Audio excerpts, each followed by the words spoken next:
Hello, everyone. Welcome to our latest installment of our Engaging Men series here at It's On Us. Just before we get started, I just wanted to remind folks that this call is being recorded, and we ask folks to keep their video and mics off. Please keep yourself on mute so that way we don't have any disruptions to the conversation. We really appreciate everybody who has joined us here today. Just as also a flag, this conversation does include themes around sexual violence prevention and survivorship. So we just want to let folks know that that is going to be a topic of conversation here. So if at any point folks need to leave or take a break, they can do so. And we do also just want to flag that this is a conversation about sexual assault in the military today. However, opinions represented are those of the individuals and not those of the U.S. Armed Forces. We do want folks to feel totally free to send any questions in the chat, and we'll try to get to them at the end of the panel. So again, thank you everyone for joining today. I'm Tracy Vichers. For those of you who don't know me, I'm the Executive Director of It's On Us. And today I am really excited to share that we have been joined by former Navy pilot Dr. Dave Smith and Dan Helmer, who is a member of the House of Delegates, businessman, and lieutenant colonel in the Army Reserve, to talk about what they see as the role of men in the military in combating gender-based violence in the U.S. Before we get started, I just want to do quick bios on Dave and Dan. Dave Smith is a PhD and co-author of the book Good Guys: How Men Can Be Better Allies for Women in the Workplace, an associate professor of sociology in the College of Leadership and Ethics at the U.S. Naval War College. A former Navy pilot, Dr. Smith led a diverse organizations of women and men, culminating in command of a squadron in combat, and flew more than 3,000 hours over 30 years, including combat missions in Iraq and Afghanistan. As a sociologist trained in military sociology and social psychology, his focused his work in research in gender, work, and family issues, including gender bias and performance evaluation, dual career families, military families, women in the military, and retention of women. He is also the co-author of Athena Rising: How and Why Men Should Mentor Women, and numerous journal articles and book chapters that focus on gender and the workplace. Dave, thank you so much for joining us today. We also today on the call have Dan Helmer, who is a longtime friend of It's On Us. Dan is the delegate for Virginia's 40th District, which is where Sylvia, our Director of Educational Programs, also lives. In Virginia's General Assembly, Dan has been the author of legislation to combat sexual violence on college campuses. A Democrat and veteran of the wars in Iraq and Afghanistan, he is a reserve member of the United States Army and is a partner in a Virginia-based consulting firm. As we mentioned, Dan lives in Northern Virginia with his wife, Karen, who's a public school teacher, and their sons, Aaron and Harris, who attend Fairfax County Public Schools. So Dan and Dave, welcome. Thank you so much for joining us today. Thank you for having us. Thanks, Tracy. Great to be here. So just to kick things off, I just want to thank you both again for being here today and for your service. And to start the conversation, could you both briefly just give us some background on what drives you to do this really important work on gender justice and how your time in the military contributed to that focus? Sure. Dan, you want me to go first? Sure, go ahead. Okay. Well, great. Thanks again, Tracy, and it's great to be back with the It's On Us audience, and what a great group, and it's wonderful to be here working with you again. So it's certainly been I think a long trajectory and journey. I think about the influences that brought me to where I am today and the work that I do. And I can certainly tell you that, across my career, watching how women's experiences were so just fundamentally different than mine were. And I had a front row seat because my wife was active duty at the same time. And so watching her as a career naval officer go through her career and the different experiences she had and things that I never had to deal with or contend with, a lot of the, the headwinds and challenges and barriers that women face that are just incredibly different than my own. But it developed an awareness of how women were treated and their experiences so that I could look back into my own units and then think about where did I see some of the same things going on, and where could I intervene? How could I make things better? How could I improve the environment? And so I think that was kind of a theme for me across my career. And then when I got to become an academic, and my last 10 years of my career as a sociologist and teaching at the Naval Academy, and being a part of the SHAPE program there, the Sexual Harassment Assault Prevention Education Program, peer education program there, was really just a great opportunity to work with the incredible student leaders we had there who were doing such important work in peer education on these topics, and relating that to what they were going through in college, as well as what they were going to be going through as leaders and doing that work. And so that was another, I think, big influence on on my work, and also what got me to It's on Us as well. And in the beginning of when it was kicked off in the early days. And so those were part of it. The other side of this is really kind of the research, inquisitive part, curious part I had along the lines of why, in particular, the focus on why men aren't more engaged in creating a more equitable, level playing field, accessible world, right? That free of harassment, free of assault, that men were just not as engaged in these issues, and that was what led to, I think, the research that we currently do and we're continuing to work on around our books, both Athena Rising and Good Guys, was underlying that theme of how do we create gender equity, how do we get men to be part of the solution, and understanding what their role looks like. Because again, I think in many ways, especially as you think about the generation that's coming up through college today and coming into the military, much more egalitarian viewpoints, much more gender inclusive perspectives, understanding of these issues.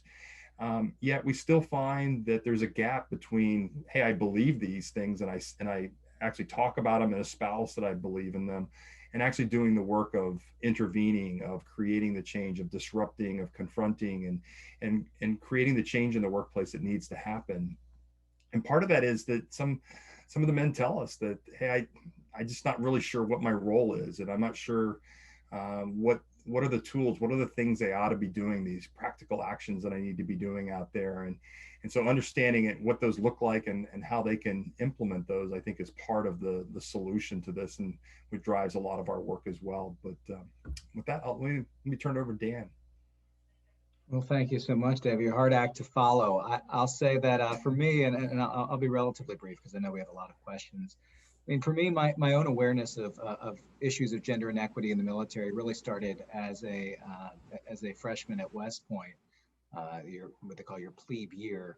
And as they talk about the mission of the military academy and its intent, one of the things that struck me particularly in 1999, as I was a plebe, is that the intent of the military academy was to graduate those who could serve in combat arms. And while I served side by side with women in basic training and what they call beast barracks, and throughout my plebe year, one of the truisms of the military at the time was that women weren't, for the most part, allowed to be commissioned into the combat arms. And this struck me as wrong for a number of reasons. We were clearly leaving talent on the table. We were clearly establishing patterns of inequity from the moment that people graduated from military institutions, because the plum jobs in the military, the top brass, all of them come from the combat arms. And so from the day a woman graduated from West Point, after working through a grueling and rigorous experience that in many ways is not equitable, and in which women have to overcome challenges that men don't, they then faced a military career in which their options were constrained from day one without regard to their physical or other abilities in ways that men weren't. And that struck me as wrong from day one. It's something that I packaged away. And then as I watched the military go through various evolutions, repealing Don't Ask, Don't Tell later in my military career, doing other things that increased equity, I saw this as a lagging, equality as a lagging thing, until finally towards the end of the Obama administration, we actually opened up all combat arms to women. At the same time, I served overseas with women in positions of great danger where they faced and confronted the same dangers as men every day. I watched as they participated in combat operations, and at the same time where the culture that existed and exists to a certain extent in the military meant to those women when they came back to the base were not safe, that we had created a culture of toxic masculinity in which women facing the enemy outside the wire faced the enemy of sexual assault within the wire. And so when I left active duty and became engaged in politics after several years in 2016, 2017, I was engaged not only running for office myself, but also in helping elect veterans and service leaders throughout the country, and had the opportunity to work with a number of amazing organizations and amazing women veterans who continue to raise this issue, continue to talk about this issue and its impact on their lives. And in doing so, had the opportunity to engage with It's On Us, as well as to hear from folks who I had thought I had known their stories as fellow cadets, and didn't. I had a woman who I had served with the military, military academy, who had left my junior year, who talked to me a little bit more in ways I hadn't understood about her own exit from the military or from the military academy. She had been drinking underage, been assaulted, and had reported the assault. The assault allegations weren't sufficiently investigated, but she was punished for drinking. And this is a fairly common story. It's one that we've heard of in many places. So that struck me as wrong and something we ought to be doing something about. And when I was elected in 2019 to the Virginia House of Delegates in a seat that ended up giving Democrats the majority for the first time in almost 30 years.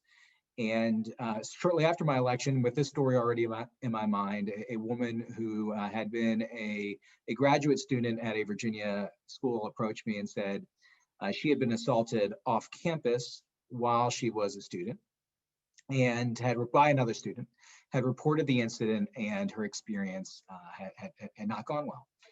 Beyond the assault itself, the way in which she was treated by the Title IX office and other elements of the way her assault was dealt with was just truly tragic and terrible. And as we started to look at her case and how we could help her, it was clear that what she was seeking was not a solution for what had taken place, but a way to be empowered by changing the landscape. And so I gave Tracy a call and said, Tracy, what are we doing in the world of legislation to address assaults on college campuses? Because I don't know that this particular woman's case that we can fix. It's already past the point, but she's looking to be engaged as an activist. And we realized that the same thing that had confronted this friend of mine who had come forward many years later and told me about her experience of being assaulted and then being punished because she had reported it. Actually, there weren't laws in Virginia. In fact, the only place that had a law to deal with this was Pennsylvania because of Tracy's hard work there, and that we could address assaults on campus by establishing a amnesty and reporting law that allowed those who were victims or witnesses of sexual violence on campus to report it without fear of disciplinary action. And so we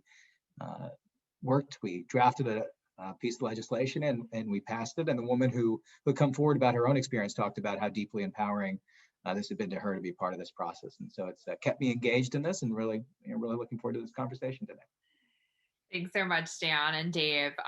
Yes, both of you have done quite a bit of writing, either of legislation or of books on these issues, and both within the military community and outside of it. Can both of you just talk to a little bit about how do you feel we can, both of you have obviously been engaged in gender equity work in the military, on campus sexual assault issues in the workplace. How do you think we can do a better job of engaging men, and especially young men at the start of their careers or their service to this country in gender equity work?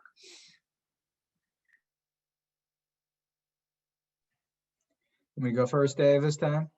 Yeah, go ahead and we'll swap. Yeah, sure. I think when I think about this, I think there are a few things. So first, I will acknowledge that the military has I don't think has gotten a grip on the issue of sexual violence in the military. but at very senior levels is engaged and thinking about how to do this.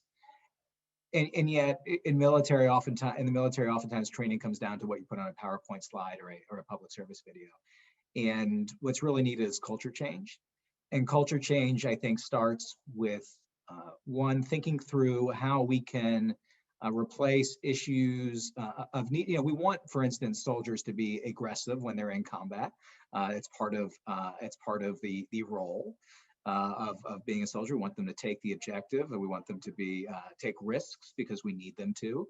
And yet, separating that from a culture of toxic masculinity that views sex in the same way that it views combat is certainly a way that we probably need to do a lot of work. And I think from the ways in which we engage soldiers, sailors, and airmen and Marines on day one, and talking about how, regardless of gender, we are all part of a team that sexual assault, sexual violence, unwanted advances, creating a poor command climate actually undermines cohesiveness, undermines the ability of the team to operate, undermines combat effectiveness, and undermines your ability to take on the jobs that we need you to do. I think is really critical, and we need that at every level. And we also need to make examples of those who don't, who both do the right thing and those who don't. And I think there's just some opportunities there to put some real markers on the wall that we haven't done. Too many of the stories in the military are about when things didn't go right and when the chain of command failed. And I also think we need to highlight a lot of examples of where it does go right, where people have intervened, where the chain of command has operated properly, and then really reward those people and make sure that there's those folks are celebrated. So there's no magic pill, but I think really taking it seriously starts with culture change. Yeah, great thoughts, Dan. And I couldn't agree more that, that culture change is part of it. And, but as we all know, culture change is challenging. It's hard, especially as we think about the military profession, changing culture that's a lot of tradition and a lot of culture that's been around for a long time. But I think if we're thoughtful about it, there's some great evidence-based ways to approach this. And certainly I think that from a senior leadership perspective, I feel like our senior leaders do a good job in terms of talking about why this is important. Why this is important, I think, broadly to our institution, to our organizations, and the mission and what we're trying to accomplish. I do think, though, that what we find in the same way that we do this in the military, we find it in the civilian world as well, that it's helpful when senior leaders can come at this authentically and have a personal narrative about why this is important. Just like Dan and I started with here today. Why is this important to you? Tell me personally, why are you motivated to do this work? And especially for men, I think for us, sometimes we're looked at a little bit differently in terms of advocating on behalf of gender equity, for example, and trying to level the playing field there. And people can look at you a little askew until they trust you, right? And why is this so fundamentally important to you, and understanding it? So having that personal narrative, I think, is really key, because the part that senior leaders often miss is that they are often uncomfortable talking about some of these topics and issues. They're worried about mistakes, missteps, and how they talk about it. And people sense that, right? And so they're very reserved in their thoughts and their comments, and that does not lead to authenticity, right? And people trusting you and developing that.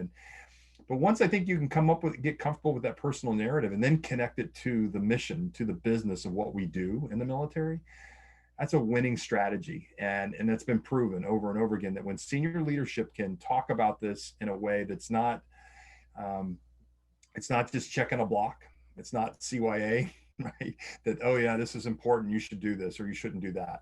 Now, this is why we're doing it. This is why I'm involved. This is why I'm committed to making change. This is how, oh, by the way, we're going to create transparency in our organization, right? And this is the other part that I want to talk about the senior leaders real quick, because I think this is important.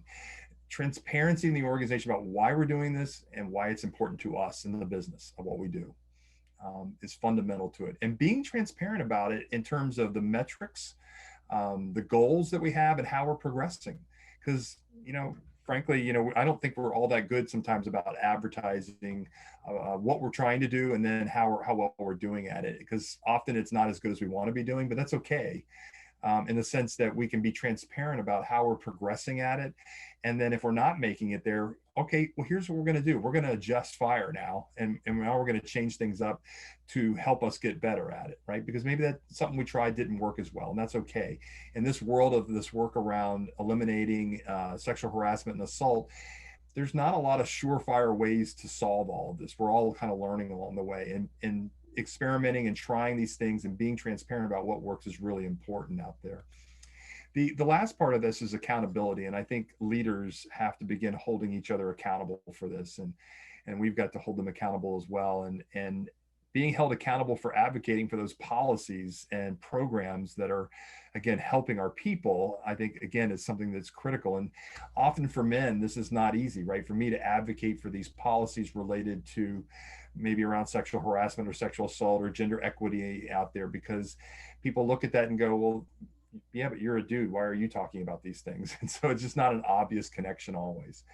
The flip side of this is the cultural side around the grassroots, these junior men, our future leaders. And we can't leave them behind. They need to be part of this conversation and thinking about what we're doing for them. And one of the key things, I think, is getting away from having trainings. And the military is notoriously bad at this, but I think the corporate world is too. I think they may be worse in some ways, about, oh, the fact that we have this one training, we've inoculated you, we've checked the block, we've given you your marching orders, now go forth and do great things. And that's the end of it, right? But often those are just, again, they're checks in the block, and they don't last, and there's no momentum to create real change, because at the end of the day, we're looking to create cultural change. It's behavior change. We're influencing people's behaviors. And to do that, you've got to integrate that into the business of what we do. And so back to that, the research shows that if you make this part of your standard, whatever it is we do around leader development, for example, and each of the services does it a little bit differently, but integrate it into your leader development, your leader training that you do, leader education that you do. Same thing if you have mentoring programs, another great place to integrate in this part of, hey, what are the right behaviors? What are the ways to think about this, to look at it, so that we can make it part of who we are and what we do. And so it perpetuates itself. And that's one of the challenges we have, not only in the military, but other professions as well, that we're just a constant rotating door of people coming in, right? Out of society, coming into the military. We're going to package them up, mold them, indoctrinate them, get them to who we are. This is who we are and what we do. And then we're going to lose some of them, and then we'll have a new batch that comes in. So you've got to make it something that perpetuates itself, that is part of the culture. That's really great, Dave. Thank you for that. And just to build off of that, when we had chatted when we were prepping for this conversation, you talked a little bit about the SHAPE program and the effect that had during your time at the Naval Academy. Can you talk a little bit more about that project and what you felt were successful or not successful outcomes of that program? Yeah, I think that, first of all, I worked with the program for many years, and and it's the first time, I had ever worked with a peer education program when I got there and had started working with this. And the part that made the most sense to me when I first got in the door was the whole idea around just peer education, period, right? So for me as a senior officer to stand up there and to talk to students who are many decades younger than me, it has a certain amount of influence, but the research is really clear. Peers are very influential when it comes to influencing behavior in the day-to-day. So to me, there's a combination. There's a little bit of both that goes with that. And certainly that's what the SHAPE program brought. The focus on peers leading these hard, challenging conversations and what it looks like, training them and educating them to have the hard conversations and being able to facilitate these. And the other thing I think is really critical that they did was really tying it back to who we are and what it means for us as leaders to be involved in creating this change. Because again, I think that if we can, leadership is really important to us in the military, not that it is in other professions, but it's something we kind of pride ourselves on. And if we can make that a part of who we are, then I think that's the part that perpetuates this and moves it on out there. And certainly I think watching the peer educators in action, and I had many opportunities to watch them do this in action and answer the hard questions from their peers and take it on in a way that, it's just real, frank, honest conversations about what's going on, and they can do it in the context of their own language, of the things that they're seeing and experiencing right now, right here and right now, in a way that, I can answer some of those questions, but it's not the same because I'm not experiencing them the same way they are, right?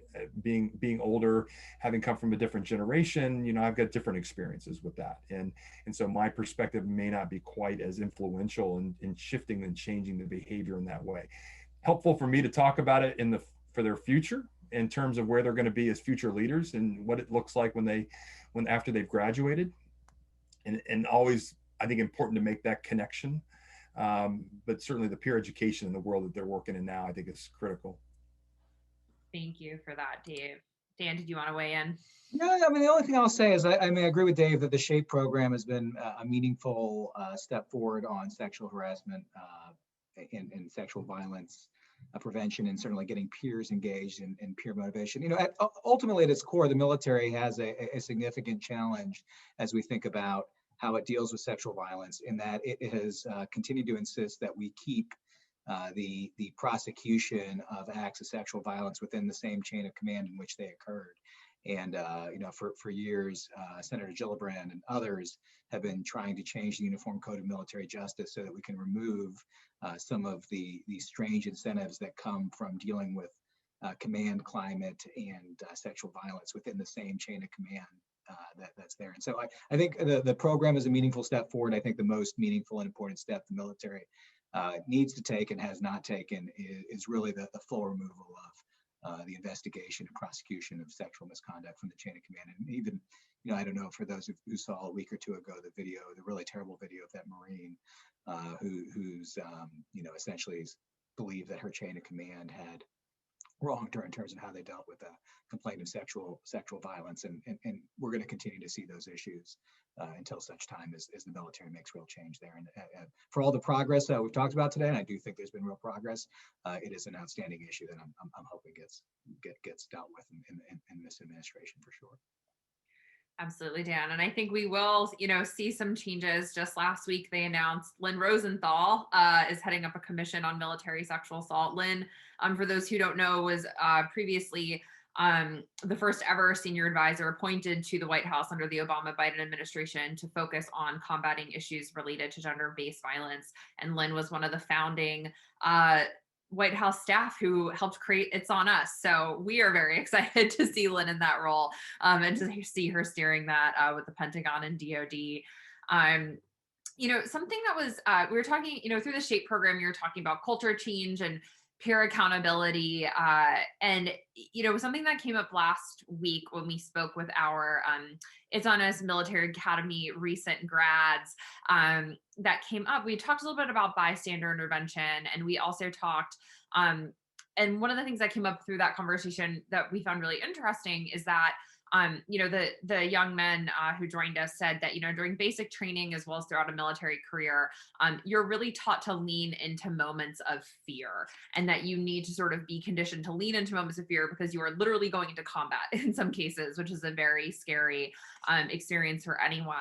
And we talked a little bit about the way that, that strategy of how do you harness the strategy of overcoming fear in combat as a model to overcome that fear of your peers in moments of active bystander intervention, to step in and say, hey, that comment was not appropriate, or you can't take that girl where you think you're going to take her because she's, too drunk to consent, et cetera. So what are your thoughts on sort of that that sort of idea that the guys last week talked about when it came to that harnessing that fear to overcome peer fear when it comes to being an active bystander? Yeah, David can probably give a much more academic perspective than I can on this one. My first reaction is, of course, we ask leaders and we train leaders throughout the military to make hard decisions all the time, and we premise those on values, this idea of values. I mean, literally in the Army, we wear our values on our necks as part, with our dog tags. And so I think, leaning into this idea of acting decisively and channeling aggression, I like that.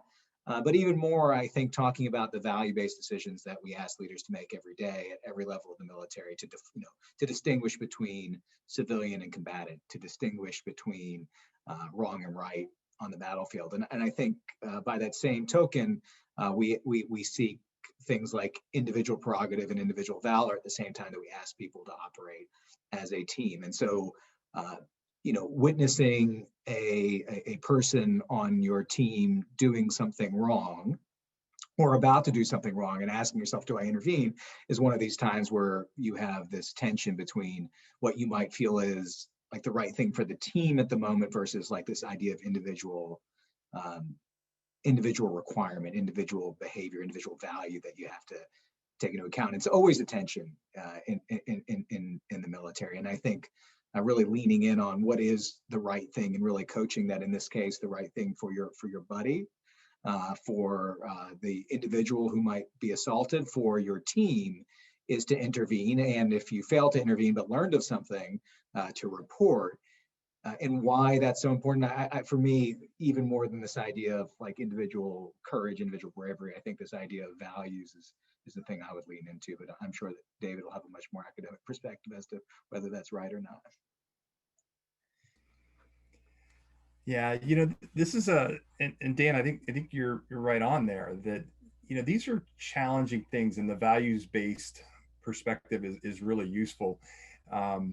The other part of it is kind of this behavioral piece, right? This idea that we are influenced by the fact that other people are around us, and not to take that lightly, because who those people are and how many of them there are, and makes a difference in how we're going to intervene or how we're going to react. So a lot of times when a biased, for example, we'll just keep it at a low level, if a biased or sexist comment is made right now, most people will recognize it for what it is. The question is, what will you do about it if it's clearly not appropriate? And it's interesting that just having other people in the room makes a difference. And even if it, for example, for men, if this is done in a room where it's just men in the room, we find that men have this really high level of expectation that other men have a high level of acceptance of sexism, misogynistic behavior and language. And so if you accept that and expect that out of the other people in the room, you're probably not going to say or do anything. Because again, there's this level of conforming to behavior. And again, the military prides itself and trains in conformity to a certain extent. We also ask people to be critical thinkers, right? Be able to think on your feet and make the hard decisions that Dan was talking about. The question is, in the moment, what will you do when this is not a combat situation? This is a social situation, right? And we find that in most cases, men are not going to say anything, but it doesn't take much intervention in terms of being understanding that no, most people actually thought that was sexist. And if you understand that, then you're more likely to respond and to do something. The other thing is this idea about, around bystander intervention, of course, is you're overcoming bystander paralysis. And the fact is that if we understand that if we don't do something like in the first few seconds, the idea is that we probably won't do anything.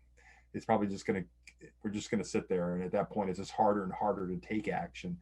And getting people to recognize that, hey, there was something wrong with that, and I need to disrupt it in the moment and do something, anything. And there's lots of great techniques out there. And, we use one, I think at a low level, you can say, ouch. And it's really weird and awkward because now everybody's going to look at you and go, why did he just say, ouch? What's wrong with him? What's going on? And in that awkwardness, that moment of awkwardness you've got 2 to 3 seconds to think about, okay, now that I've disrupted it and everybody's looking at me strangely, what am I going to do in the moment? What am I going to say? How am I going to handle this situation? And then I can decide how I want to say and go, hey, dude, that's not cool. We don't do that here. That's not who we are. I don't appreciate that. I don't want you to ever refer to our female colleagues like that ever again.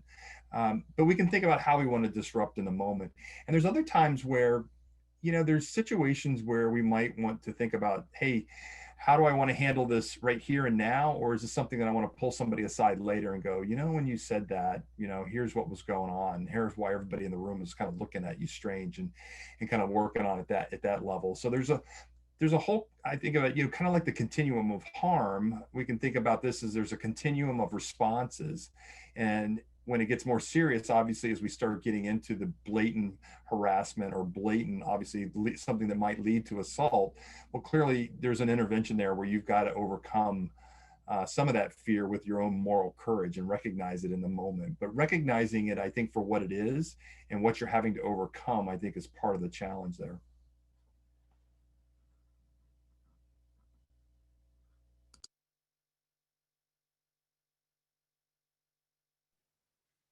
Thank you both on that.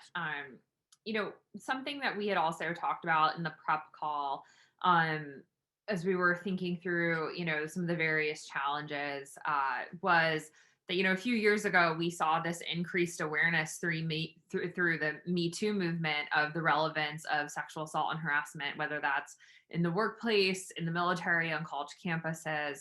And Dave, something that you had talked about during that was that certain groups, particularly men's rights activist groups, have made it seem like women are scary or dangerous to teach or work with. And, we hear this, be careful or you'll be Me Too'd sort of narrative happening. However, there is, we know that there is no evidence that historically women are lying when they make accusations or allegations of sexual assault or harassment. False allegations of those types of incidents are lower than false allegations of basically any other kind of crime. So, how do we see, how have both of you seen like men in the military perpetuating these sort of myths, and what can we do to stop it? Maybe I'll start with that one, Dan. Yeah, I think, and if anybody wants to know who these men's rights activist groups are, just let me know. They troll me all over the place, and you just got to do this work for a little while, and they figure out who you are. And it's hard getting rid of them after that. But yeah, so the Me Too, and first let me just address before Me Too. It was really clear in the research that we did before Me Too that there were a whole slew of reasons why men avoided any sort of relationships with women in the workplace. So any sort of professional workplace relationships, including, and we saw this quite a bit in the military. And two, being associated with any sort of an initiative or a program like a women's leadership initiative, or again, these programs like SHAPE and other programs like that. It's harder. It used to be really hard to recruit men into these kinds of programs to be advocates and to do this work. And there is a lot of reasons for that. And so first of all, the reasons for the relationships, sometimes men have, believe it or not, have a lot of anxiety about having professional relationships with women at work. And part of that stems from the way they were raised and the way they were socialized, and nothing against their parents, but they feel very comfortable about the relationships they have with women in their lives. For example, their mothers and their sisters. And if today, if they're married, if they have a female partner or a daughter, maybe, those relationships, they feel like they had social scripts to follow, right? That this is the way these things worked. But when it came to having a professional, close relationship with a woman at work, guys felt like, whoa, hey, I don't have a script for that. I don't know what's that all about, and I'm just kind of, guys got really weirded out and anxious about it. And so what do you do when you get anxious? You avoid it, right? Anxiety, that's what happens. And, the clinical psychologist would tell you that, well, the only solution to that is not less interaction, it's more interaction. So it's more of these relationships and working through that to understand and get more comfortable with that.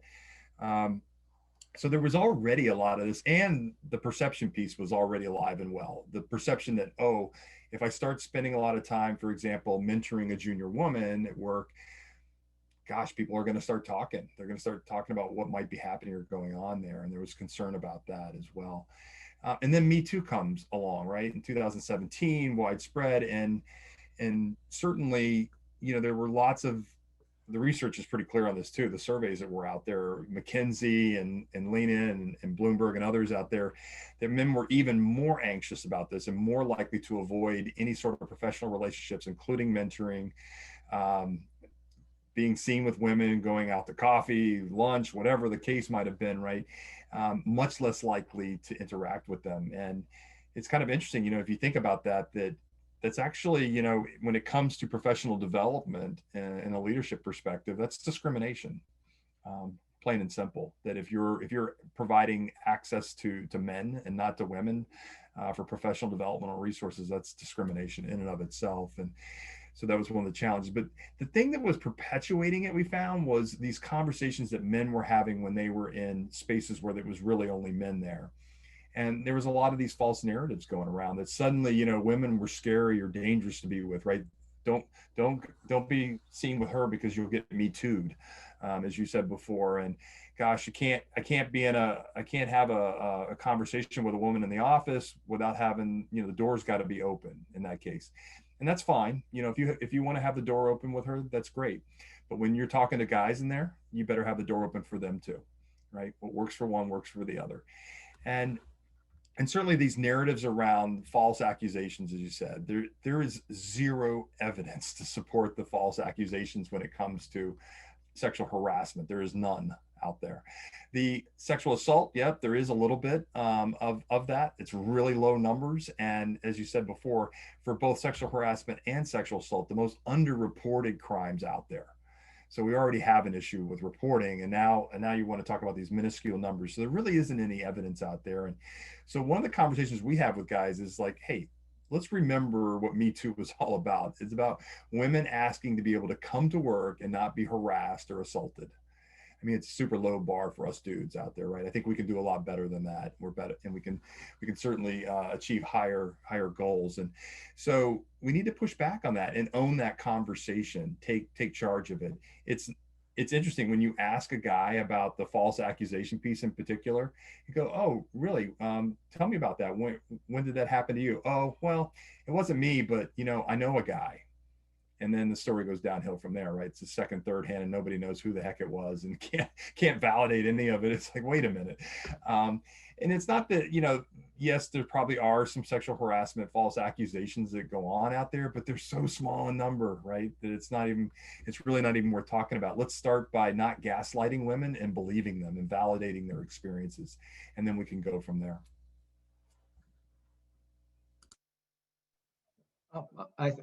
I'm don't have much to add to what David said, other than, one of the challenges that we're going to have to confront in the military, as I mentioned in beginning when Tracy asked how did I get involved, is that for years we've had many units that are all male. My first battalion in the Army was an armor battalion, a tank battalion. There was not a single woman in the unit. And so these were conversations by men about women, not with women, and not with one another in an environment. I mean, women truly were not part of the unit, even though they were critical parts of the military, of our support structure and things like that. And there's this real pride that comes with serving in a combat arms unit that we had denied women broadly. And then in addition, that they were both excluded from participating in the combat arms themselves, or most of the combat arms. There was some exception for aviation and military police, but with the exception of engineers. But for the most part, women were denied access to this, to what was considered the elite units, or these components in the military. And then men, David was talking about these conversations among men about these ideas of being Me Too'd or being, falsely accused of sexual assault or sexual violence or sexual harassment. And the reality was that, women really were excluded from that conversation entirely. And even these opportunities to mentor or to have women participate didn't exist too. So it was very strange at the time to have women be part of the conversation or to take on a mentorship role. And I think with the opening up of all roles in the military to women, it's going to be, these women who are part of this are going to be trailblazers, but the men who mentor and coach them are also going to be trailblazers too. And I think that's going to needs to be a critical part of the conversation, is celebrating those people who not just talking about how wrong it is that men would deny these opportunities, it is wrong, and we do need to talk about it, but also celebrating those who have taken the active role of normalizing the idea of mentoring and considering women as peers and equals within this workforce that has been gendered for so long. Hey, Tracy, can I add one thing there? And Dan, I'd love to hear your thoughts too. But one of the things I experienced across my career watching, so a little before you, but so watching the changes and the shifts in terms of gender integration in the military was really enlightening for me. And so the first one that happened for me was in 93 when the combat exclusion law changed and we first started to integrate women for the Navy into combat ships and combat aircraft, which is where I first started working with women in that way. And it was really interesting. And I saw the same thing kind of happen in 2016 as we lifted the direct ground combat exclusion as well, that the military is really good about providing guidance in terms of here's the boundaries and the limits and here's the structure around where women are going to be and how many are going to be there and the different rules and things when it came to that were really necessary, I think, for good order and discipline, and that was a valuable part of that. The part that never came, and I still haven't seen it really with the direct ground combat shift and change too for all the services, is that we never talked about how life at work was going to be different in terms of our relationships and the working together, right? The important part of getting the job done, about people working with people. And it's like, there's going to be a culture shift here. It's going to be a change. But we never really addressed it. And I feel like we still haven't ever completely addressed that. And what did that mean to us from a leadership perspective, like you said, and how about mentoring and developing people and training people and getting them ready to be at the next level, and what did that look like, and dealing with a lot of the baggage that we bring in with bias and stereotypes into from society into the military. How do we address some of that? And we really have not ever completely done that. And I feel like that was the part that was always missing.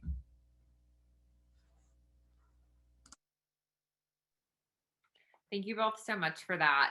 We only have a few minutes left. So one of the questions that we always ask near the end of it is, this is obviously a massive issue. Sexual assault and harassment is a problem culturally in the United States and around the world. It's a problem within the military context. And sometimes it can feel really overwhelming when we have these conversations about, how serious this issue is, the prevalence of it, and how enormous the task of combating this issue feels. So we always try to end on a positive note and just, if you both can reflect for a couple of minutes on, given all of the challenges that are ahead, what are you seeing though that gives you hope that change is possible and that it's happening, even if it's happening, culture change takes a long time, but even though it might be slow, what is giving you hope for change for the future? I'll take a swing at a couple and let David wrap it up in case there's any other questions. But I think there's a few things that make me helpful. One is that we're having conversations like this, not just with advocacy groups like It's On Us, but within the military itself. And that while I don't think it's always been tremendously effective, the fact that we do have a SHARP program, that we do have these conversations happening, are major steps in the right direction. I think the fact that the military is taking active roles in reporting and trying to increase reporting of sexual violence, even when it upsets its numbers, that it's saying, it's making it easier to access that. And I think there's little wins. I can't remember, it was a week or 2 weeks ago, the military changed or announced that it was going to change its standards around women's hair. And this may seem like a small thing, but if you're a woman of color whose hairstyle has always been excluded from recognition while in uniform, this is a big change, a significant change, recognition of who you are, and that we need to have more voices in the room. And so I think as we have opened up the military more and more to more voices, as we've taken in more inclusive posture, as we have our first Black Secretary of Defense, as we have senior leaders who are more diverse, both in terms of race and ethnicity, but also in terms of gender, I really do think it's going to make a huge difference in the way we think about what it means to look like a soldier or a sailor, an airman, or Marine. You know, what is that ideal? What is that ideal type? And the fact that that doesn't have to be a man, that many times is a woman, might be a transgender, you know, a person who's transgender. It doesn't matter who you love. The fact that we've made all this, I mean, I entered a military in which women could not serve in ground combat, and in which if you were gay and let somebody know that, you were to be dismissed from the military. And that is not the military that we have today. And you know, these are huge steps in the right direction.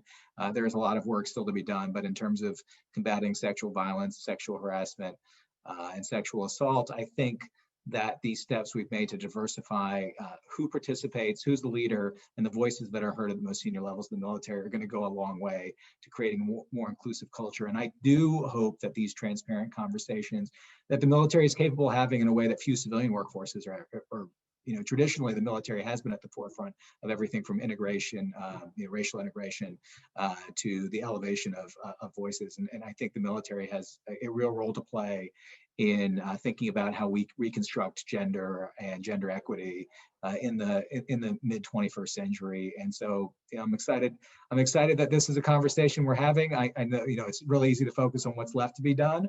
But I think that there are positive signs that things will move in the right direction, and that I hope all of you will walk away from this today and think about this idea not of the military as something separate from who you are, but a critical part of our civil society, and one in which you also have a personal responsibility to be engaged with the conversation, demand accountability, demand change, whether you serve in uniform yourself or not. So I think those are all positive things.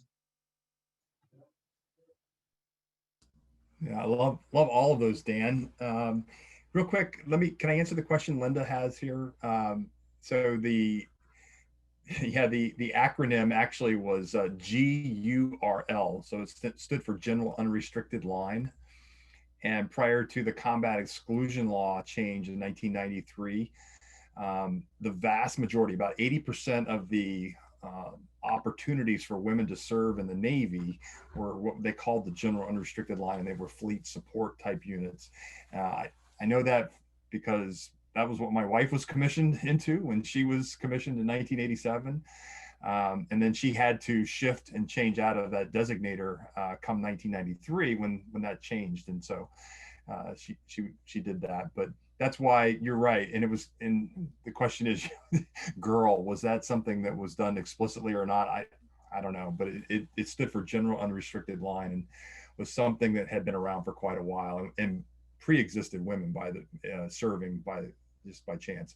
But the optimism, yes, I am an eternal optimist. I do look for the light there at the end of the tunnel and the brightness in this world. And I do, like Dan, I see lots of opportunities and lots of great movement in the right direction. The fact that the executive order has been lifted now, that we can talk about diversity and inclusion first and foremost is such a huge difference. And I see lots of military commands reaching out right now, engaging in these conversations and looking to find different ways to tie them into their various different initiatives they're having, and senior leaders engaging in these conversations outside maybe what you would think of some of the traditional channels that they would normally use, and finding more informal settings and lunch and learns and all sorts of different settings to be able to have conversations with people. So again, it's not this formalized training and it's kind of seen as kind of checking the block. It's more about, we're going to have a conversation. We're going to bring in people who have focused on this and talking about this in different perspectives and different ways, and think about how we can implement this in the military to make our military better. And so it does give me a lot of hope, and certainly I see a lot of great initiatives coming out of the new administration. So I'm excited and working with them to help them in shaping some of that policy, because I think we have some great opportunities with people like Dan out there working at the state level doing some of that, and we can do some at the national level as well. So great to be here with all of you, and thank you for the work that you're doing. Thank you both for that, for sharing that. I also have my own moment of positivity that I'm going to end with. A couple of years ago, I was invited to participate in the Army-Navy basketball game that was happening at West Point. And it was actually going to be It's On Us themed, which was really exciting. And it was their Knockout Sexual Assault initiative that they were doing with their It's On Us chapter at the Academy. And it was really interesting because the day before I got a call from our It's On Us chapter lead there, who was very upset because apparently there had been some concern, not from folks at the academy, but from other folks within the Department of Defense, because the Secretary of the Army was going to be attending the game. And they were like, we can't, this is a very political thing. You can't be talking about sexual assault and It's On Us at a basketball game. This is political. This is political. You have to tell the students that they can't do it. And I won't say who it was, but one of the senior commanding officers at West Point basically told them that he doesn't have to come. If he doesn't want to have a frank and open community conversation about why combating sexual assault and harassment is unacceptable, then he can come to another game. There's going to be plenty of other Army Navy face-offs in the coming year. And he did end up coming regardless. He did show up. And I was very proud to see all of the kids from both the Army and the Navy wearing their It's On Us t-shirts throughout the game and throughout that whole day. So that was a really good moment of culture change that I felt was really important to share from the last couple of years of my work here at It's On Us. But Dan and Dave, again, thank you both so much for joining us here today. I really appreciate everybody who's tuned in. There's so many amazing questions that came through, and we'll try to send them over to Dan and Dave because we have run out of time to answer them now, to try to get them answered for you moving forward. I know there were some questions about programs and other kinds of research that exist, so we will try to get those answered for folks and send them out. Again, this was recorded, so if folks have colleagues or other peers that haven't had the opportunity to tune in, we will be sharing the recording from this and last week's out in the next couple of days. And please stay tuned to It's On Us's social media and our email listserv, as we will be announcing our April Engaging Men events in the coming weeks. April is Sexual Assault Awareness Month, so we have a very packed schedule next month. So be on the lookout for all those programming updates. And again, Dan and Dave, thank you both so much for your leadership, both in the military and today as researchers and as legislator, Dan. We couldn't do this work without you, and I'm just proud to have had this conversation with you both today. Bye, everyone. Thank you.